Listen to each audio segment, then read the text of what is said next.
What's going on, Sandboxers? We have a new blog post up for the week, so you already know. Let's just get right into it. Tony starts this week's blog post with add-ons. He previously has mentioned that you could publish a single asset to the workshop, and you'd also be able to add code and use your own components, but you weren't able to use the game's code, only stuff from the engine. So this week, they've added support for add-ons to target games.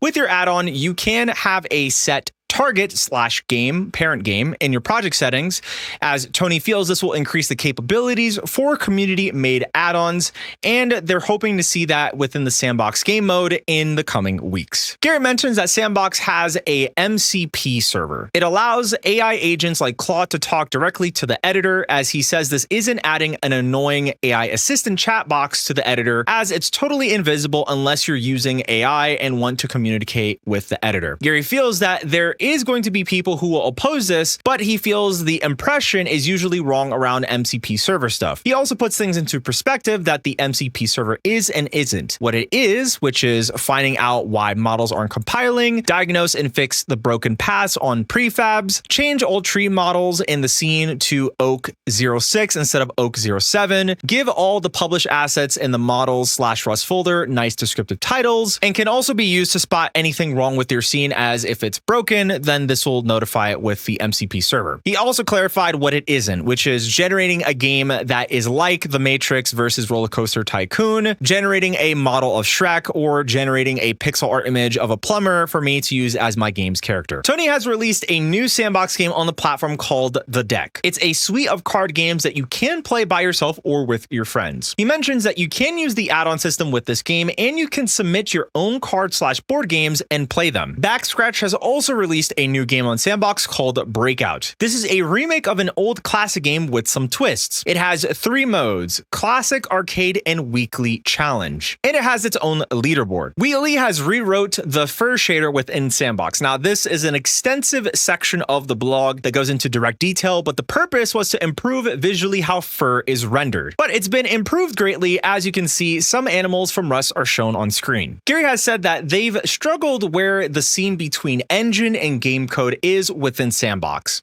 as originally in Gmod, the engine had a player controller, inventory, weapons, and all the supporting effects and UI built around that. Now that they've had a native player controller inside of the game, they've done the same with a native inventory and a weapon system, as this is a new and proper way to implement it within your own Sandbox games, as Gary wants to make native components like this if you need to for your own gameplay systems. And that leads us right into the lightning round. Bloom has been adjusted to fix and display properly like an actual threshold. A new viewport orientation gizmo has been added. Mapping texture lock, mapping icons have also been added. Clutter GPU culling has been improved. GPU profiler improvements have been made. Contact shadows have been improved. Overlay pre-pass stencils have been added. And finally, you can tag entire game objects as static. So with some closing thoughts, it's cool to see that we're getting add-ons finally within Sandbox, as now this should be a much easier way to make add-ons instead of just forking the Sandbox mode and other things like it. This has been one of the biggest requests that many people have been asking and wanting to see fixed, which we finally have it. Outside of that, with 2 new games that we're getting the option to play on Sandbox are quite interesting to see, but hopefully we'll get some more games from Facepunch at some point, as Gary right now is continuing